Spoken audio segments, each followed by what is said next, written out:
Hello, I'm Anastasia Lavrina. Tonight on Inside Politics, we are turning our attention to the fragile, complex relationship between Washington and Ankara, brought into sharp relief this week by a quit-by-telling omission.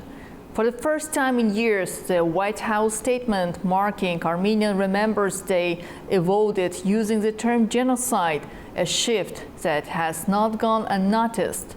Under President Trump's second term, U.S. foreign policy appears to be entering a new phase, more pragmatic, less rhetorical.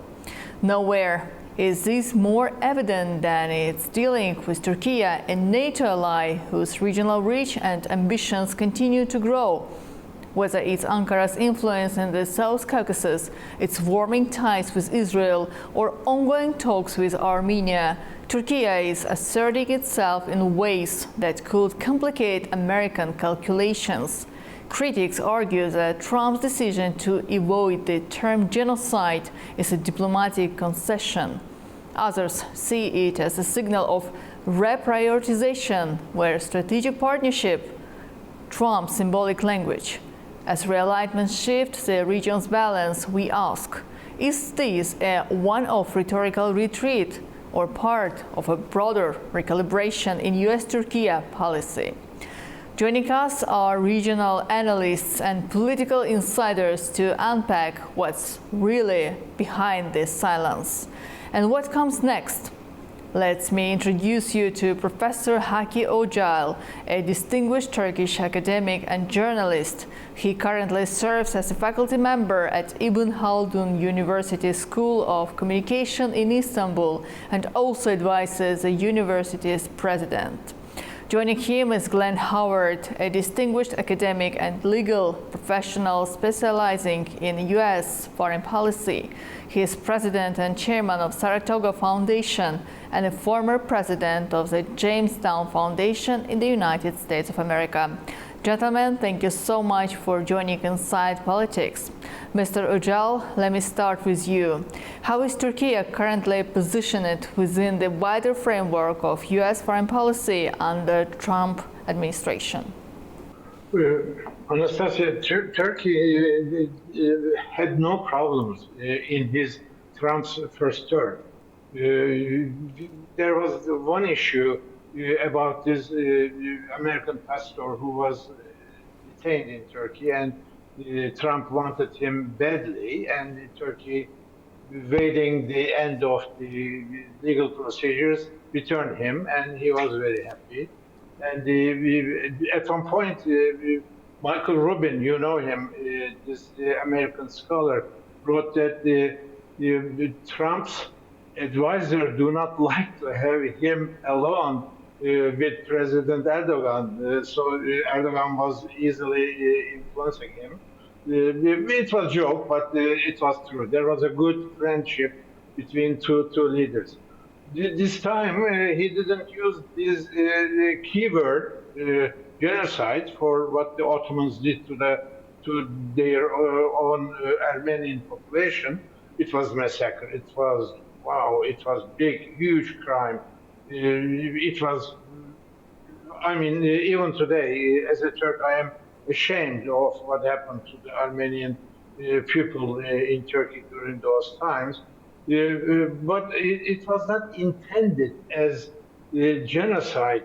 That is what the scholar says, historian says. I'm not a historian, I'm simply referring to them. Even today, you cannot relocate millions of people despite all the amenities, all the facilities you have.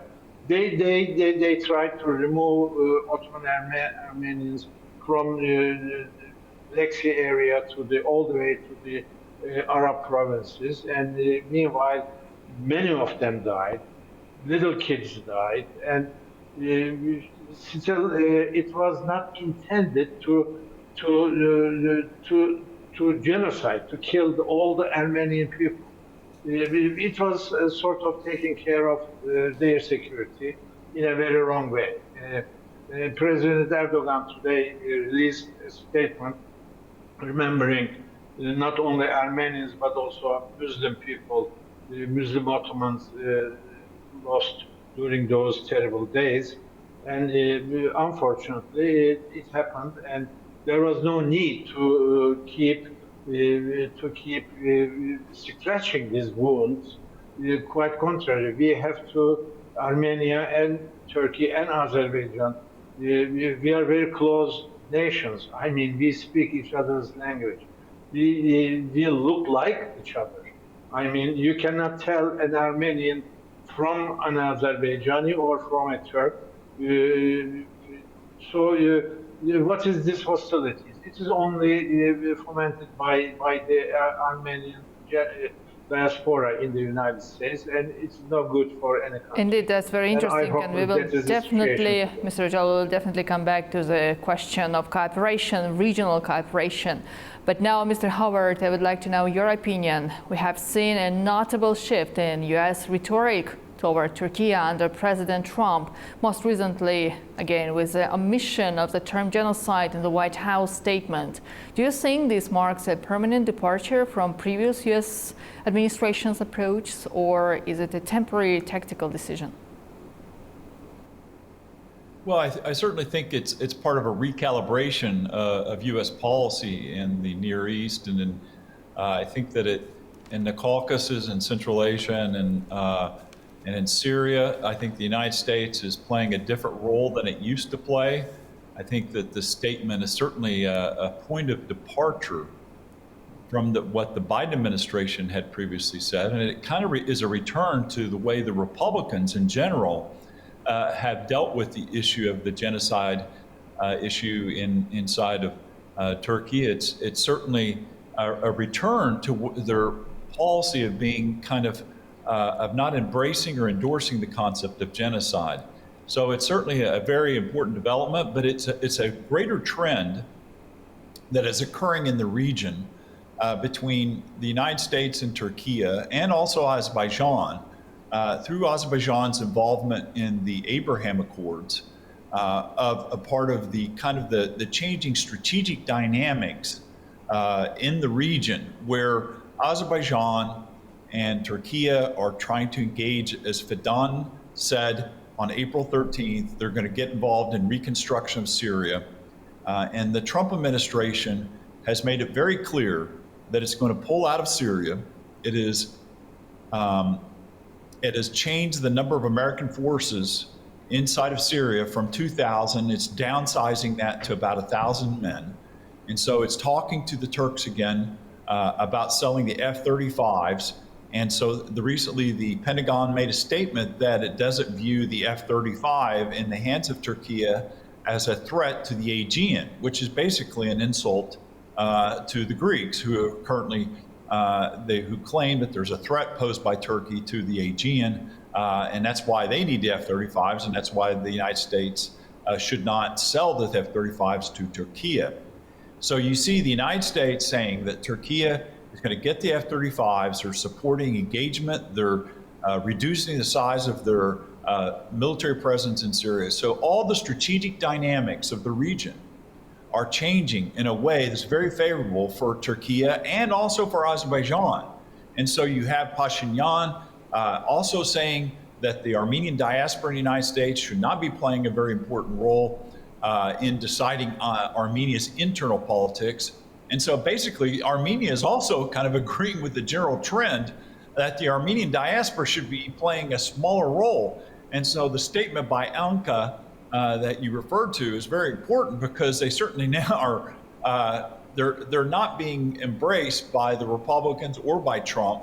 And it's certainly a sign that the Biden administration policy was just temporary. I mean, it's not a reflection of official U.S. policy anymore. So the U.S. policy's changed to a more traditional, very balanced role in terms of how it sees Turkey and the Caucasus and Azerbaijan in the region. And Azerbaijan is now coming into the strategic framework of the Near East by becoming involved in supporting Israel and signing the SOCAR Memorandum for Exploration of Oil and Gas. And so that is also part of the Abraham Accord. So, and President Trump was mentioning this the other day in the White House, where he was talking about the importance of the Abraham Accords and other countries joining as in part of the Abraham Accords. And of course, he's referring to Azerbaijan and possibly Kazakhstan. Yes, indeed. So, Mr. Ojal, coming back to your last statement about the reaction of the Armenian lobby and Armenian diaspora in the United States, and particularly, they already expressed the dissatisfaction of the position of Trump's administration towards the situation in the region and the decision to avoid the term genocide. So, how are Armenian American groups' reaction to this omission may affect the future US-Türkiye relations, and what political consequences could follow? If these relations, US-Turkish relations, are going to improve from this point a little more, I don't only mean the sales of F-35s or other things, but also, there are very many other issues that better Turkish-US relations will help improve. So, and then not only Turkey, not only the United States, but also Armenia is going to benefit from it. It's a stronger and a good trade partner Turkey becomes for Armenia. It is better for them.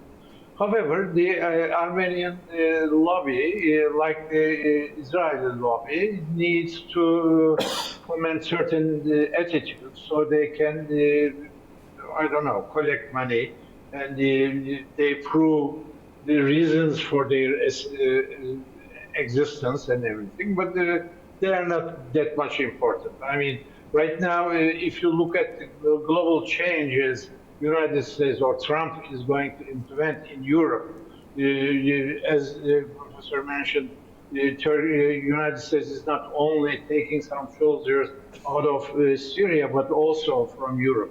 And we are not talking anymore the peace brought by America over the world.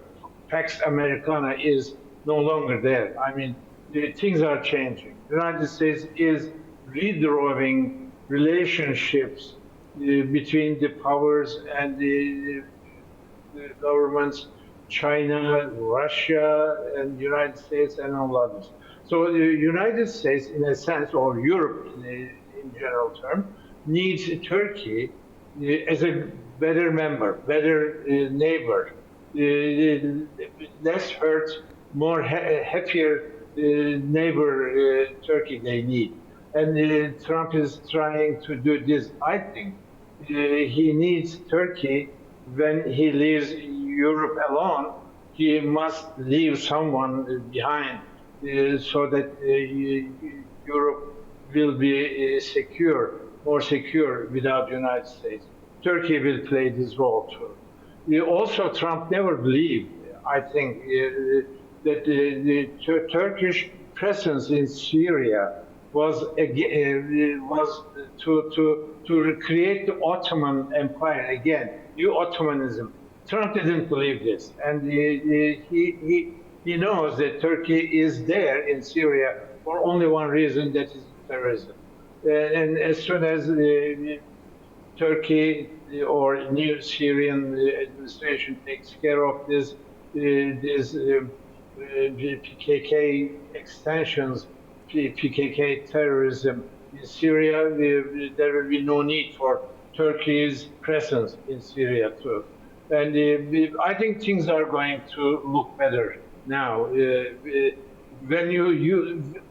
When you keep your neighbors, your allies happy, it is better. I mean, why keep calling this event happened in 1915, about which we really don't have some information, some basic information. Even historians are not agreed if it is genocide, if it is massacre, if it is bad, terrible events, as the Armenians call them. So why we are discussing this at this day and age? Instead, we should be discussing the new trade routes, new trade door between Armenia and Turkey. So talking about the new type of cooperation the countries may have, Mr. Howard, I would like to address my next question to you. How does the United States view the ongoing normalization process between Turkey and Armenia? Well, the United States views the process as very positive. I think Secretary of State Rubio made a very positive comment about the progress of discussions. And so the United States is basically not going to play a major role in trying to resolve the conflict. I think that when President Trump's representative, Steve Witkoff, flew to Moscow and came to Baku to discuss Azerbaijan's involvement in the Abraham Accords, I think that the United States wants to play a role at some concluding phase or ceremony once Azerbaijan and Armenia have made an agreement and signed the deal on ending the conflict and normalizing relations. So I think the United States is genuinely interested in playing a role, but not in a dominant way, but in a peripheral role once the two sides have come to an agreement. So I think the United States views the process of Armenian and Azerbaijan normalization positively, and that they're playing a role that is not prominent. They're just watching from a distance. And I think the United States' involvement in trying to end the war between Russia and Ukraine is more of a neutral observer. And I think that that is the way that the United States is trying to play a role with Azerbaijan and Armenia, by being neutral and not playing a direct involved way trying to end everything. So that's very positive. That's a huge difference in the change in position. And it's very obvious that the President of the United States, President Trump, views Turkey as a very important partner in the Middle East and a very important ally, and is also viewing Azerbaijan in the same way as an extension of the Abraham Accords. And all this is going to do nothing but help improve the image of the United States, or improve the image of Turkey and Azerbaijan inside the United States. And so maybe this is a long farewell to the Armenian diaspora and their involvement in American domestic politics by trying to influence U.S. policy towards Turkey. And I think, and same way with Azerbaijan. It puts Azerbaijan, and possibly at some point, we may see President Aliyev in the White House meeting with Trump after they become a member or participant of the Abraham Accord. So I think this is the trend and the trajectory of relations between Azerbaijan and the United States now. And I think that the same way with Turkey. I mean, President Erdogan is viewed very positively by President Trump. And so he has great respect for President Erdogan. And so the United States views Turkey's involvement in the region in a very positive way. Even when Israeli Prime Minister Netanyahu came to visit Trump in the White House on April 7th, Turkey was a key part of those discussions, because the United States was trying to play a neutral role between Israel and Turkey in ending this process of conflict that they're having over Syria.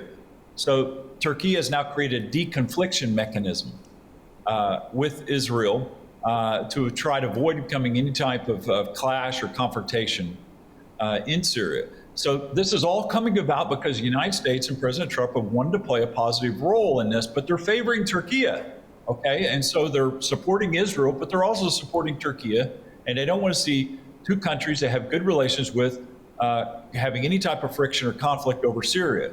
So the U.S. involvement in this area, in Syria, is in general very positive.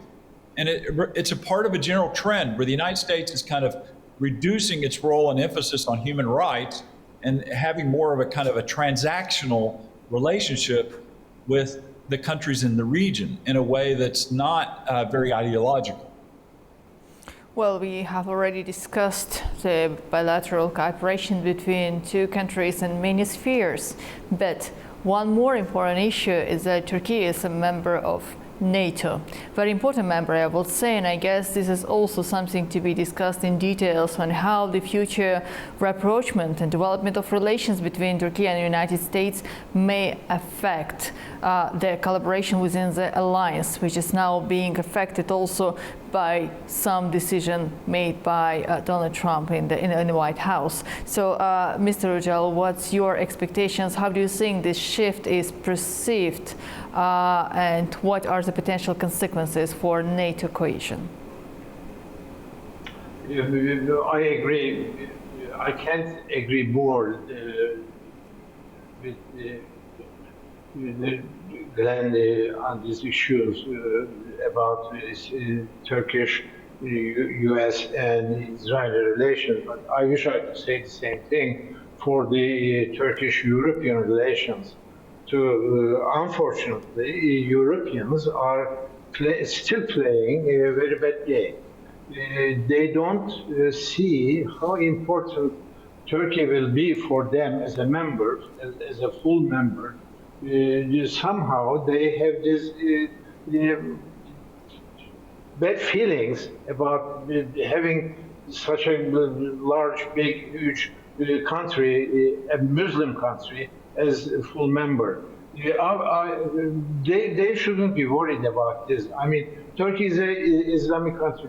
Muslim peoples are Muslim, of course, but Turkey is not implementing any Islamic policies, neither in its own internal policies, nor in its international relations. I mean, Turkey has good relations with almost everybody in Europe, but the bureaucrats in Brussels.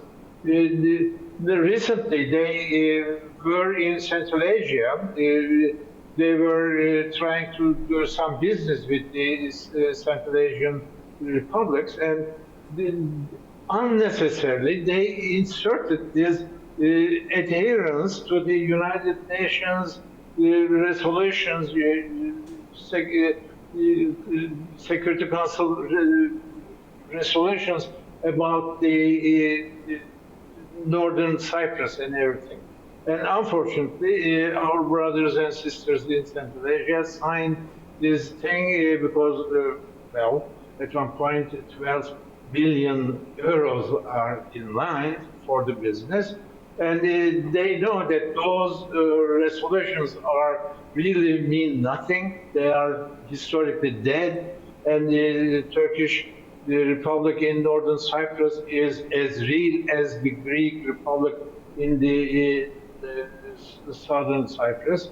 And there is no anymore a unified Cyprus Republic on the map, and they should accept this, but they don't, whatever. Turkish relations with Europe is still needs a little push from some sensitive European leaders, or more push from President Trump. I hate to say this, but it will be very good for Europeans to have Turkey after the United States leaves them on their fate militarily. So Europeans should see the light at the end of the tunnel, having Turkey. Yes, indeed, we can see that there is still some problems in between of Turkey and some members of the European Union, and Turkey expressed its willingness to become a part of the Union already many decades ago, and still there is no any progress achieved. So I can understand your answer also as a part of the answer to my questions about the cooperation between the United States and Turkey within the NATO. There are others partners who are now trying to have new specific approach to their defense policy. But Mr. Howard, I would like you also to answer my question about Turkey United States partnership within NATO. Does the United States still see Turkey as a reliable NATO ally, or is the partnership becoming more transactional? No, I don't think there's any change in the U.S. position towards Turkey and NATO. I think that the larger question you're asking is about NATO and how does the United States view NATO. And so there are indications that the United States is going to possibly reduce its military presence in Europe. So I think this is influencing the European Union to reach out to Central Asia.